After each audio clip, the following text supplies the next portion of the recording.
3 pays qui ont commis un suicide écologique et se sont autodétruits.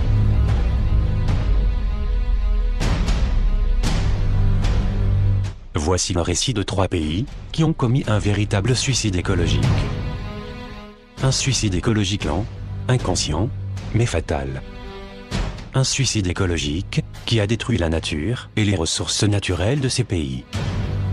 Une mort écologique qui a détruit la santé physique et morale des populations qui y vivent. Une folie écologique qui menace même l'équilibre écologique, social et économique de la planète Terre entière. Voici le récit effrayant de 3 pays modernes qui vivent dans l'horreur écologique, maintenant.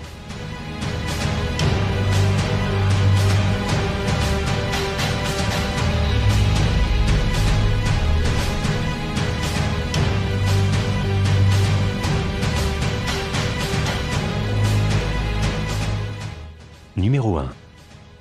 Haïti, la perle des Caraïbes, devenue enfer sur Terre. D'après tous les observateurs et les scientifiques, Haïti est certainement le pire endroit sur Terre. Et cela d'après tous les critères économiques, sociaux ou écologiques. Pollution de l'air.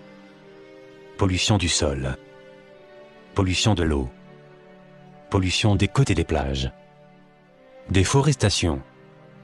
Malnutrition. Épidémies récurrentes, comme le choléra ou le sida. Infrastructure économique délabrée. Système d'évacuation des eaux délabré.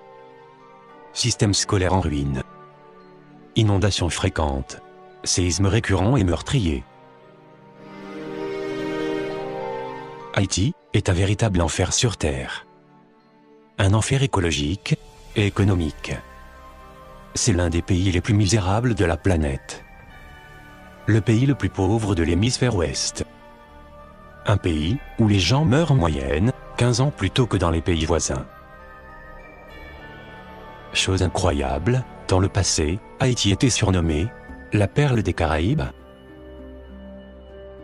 Comment Haïti, la perle des Caraïbes, est-elle devenue un enfer sur Terre? La réponse tient en 2 mots. L'horreur écologique. Les habitants qui se sont succédés sur l'île de l'Hispaniola, c'est-à-dire l'île occupée actuellement par Haïti et la République dominicaine, ont tout saccagé sur ces terres. Rien n'a été épargné.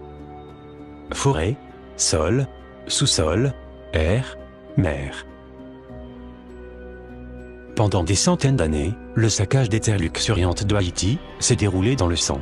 Le génocide, l'esclavage, le travail forcé. Le tout, dirigé dans une main de fer et de feu, par des colons espagnols, puis françaises, impitoyables. Impitoyables avec les esclaves noirs, avec les Indiens indigènes de Haïti, et avec la nature de Haïti. L'horreur écologique et humaine de Haïti s'est traduite sur le terrain par 2 fléaux meurtriers pour l'écosystème de l'île.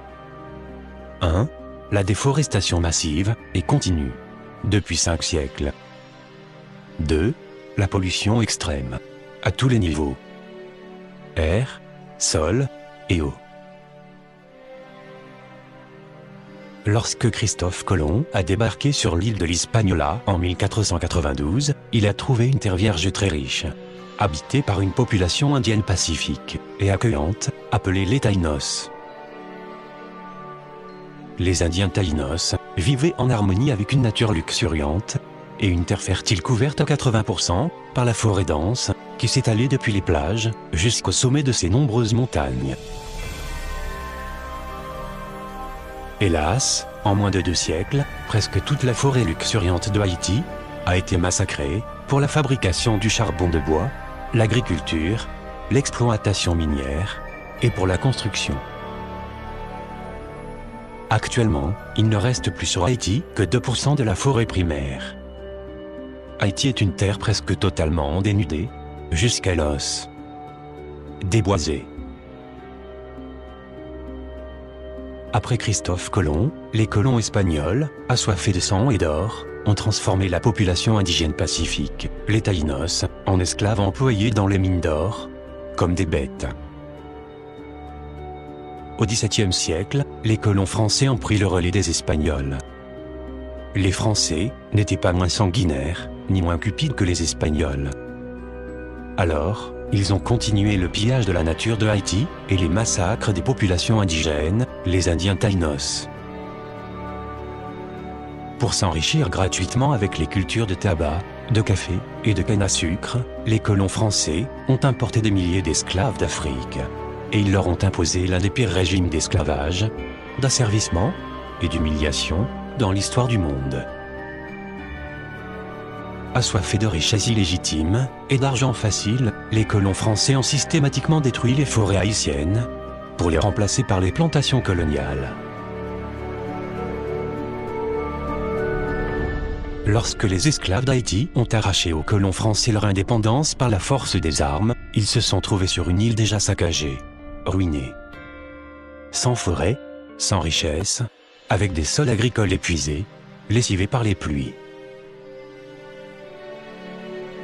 Alors pour survivre, les Haïtiens ont continué à déboiser massivement leur pays, pour le charbon de bois et pour les cultures vivrières. La pollution du sol, de l'eau et de l'air, la surpopulation, les ouragans, les séismes meurtriers, les épidémies de choléra et de sida ont tous achevé le rêve de liberté et de bonheur des anciens esclaves de Haïti. La perle des Caraïbes est devenue l'enfer de la terre.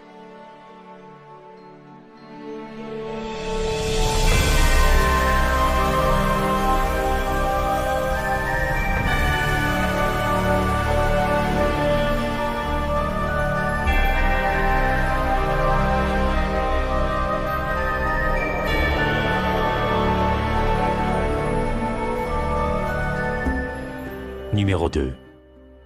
La Chine, le pays de l'horreur écologique. La Chine va-t-elle tuer la planète Terre? Question lancinante, angoissante, que beaucoup de scientifiques se posent depuis des années.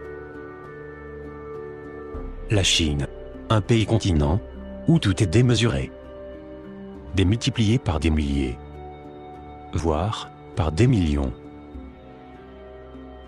En effet, en moins de 50 ans, la Chine a réalisé un véritable miracle industriel.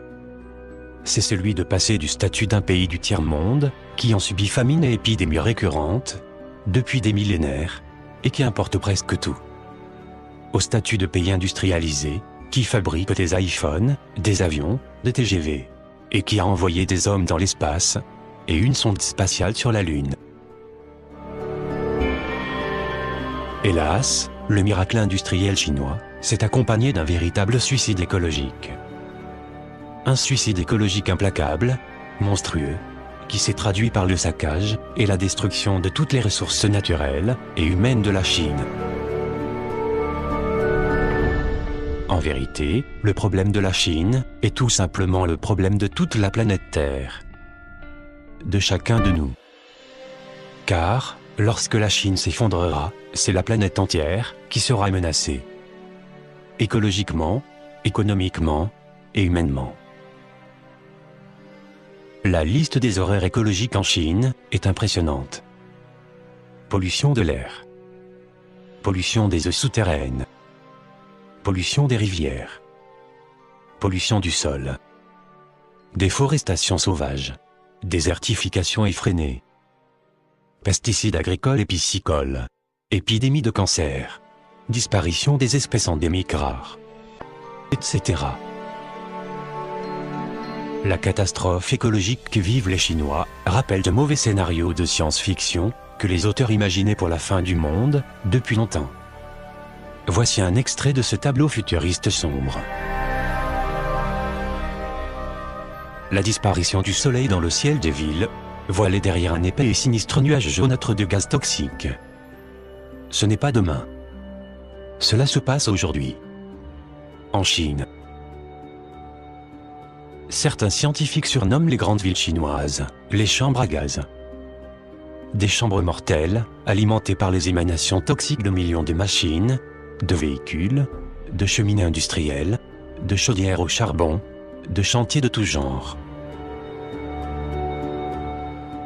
Autre image impressionnante de la vie toxique en Chine. Ce sont les masses de gens portant des masques respiratoires, que l'on voit marcher dans le smog et la brume poisseuse des villes chinoises. Tels des fantômes, sortis d'un mauvais film de science-fiction. Cette image, ce n'est pas une image de science-fiction futuriste.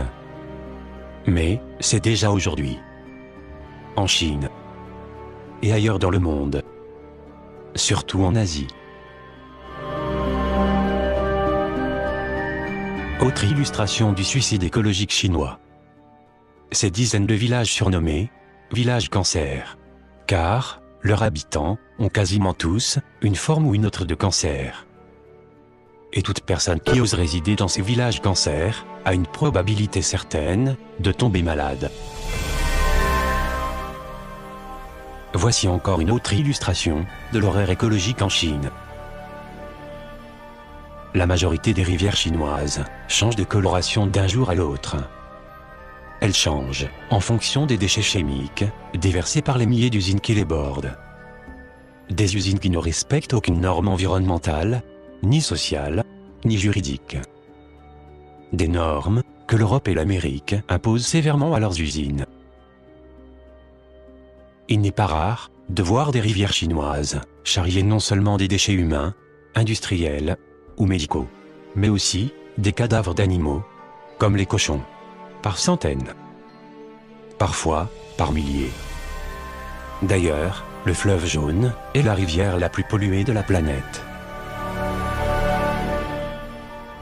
En résumé, afin de rattraper les pays industriels, les dirigeants chinois ont transformé leur pays en décharge planétaire géante. Ils ont ainsi causé un suicide écologique implacable de leur pays. Et peut-être aussi celui de la planète Terre entière.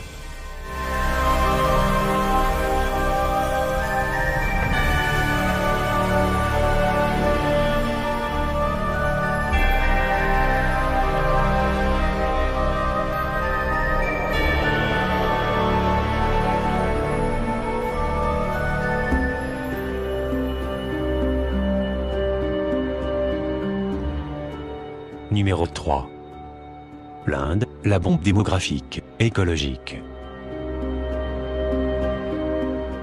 Comme sa voisine, la Chine, l'Inde est un pays-continent démesuré. Un pays où la folle démographie et l'horreur écologique sont de véritables bombes à retardement. Des bombes non seulement pour l'Inde elle-même, mais aussi pour le monde entier. L'Inde est le deuxième pays le plus peuplé de la planète. Juste derrière la Chine.